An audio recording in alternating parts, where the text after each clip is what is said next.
Hey everybody, I'm going to talk today about something that I learned in the program, which I use extensively in all parts of my life these days, and that's restraint of pen and tongue.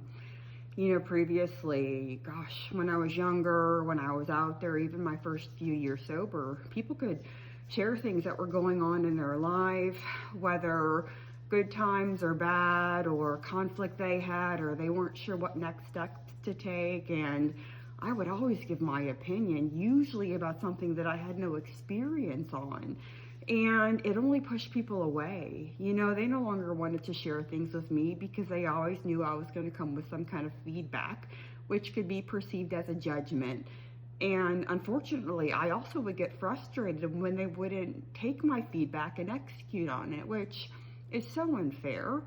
And also, I've learned, you know, that there are times when I get text messages and they frustrate me, or I get upset, that I need to pause. I need to not respond.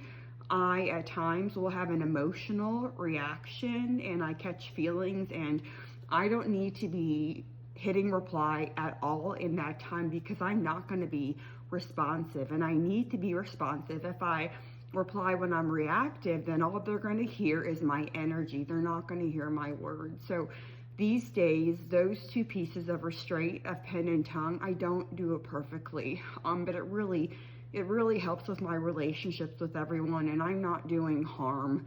People don't feel judged. I can show up and support my loved ones, and I can meet them where they are, because I've learned that all the time, nearly all the time, most often all the time, they don't want my opinion. They just want support. They want someone to validate them, to recognize that they're in a tough place. They just are talking out loud, and they just need me to listen. So thanks for having me share.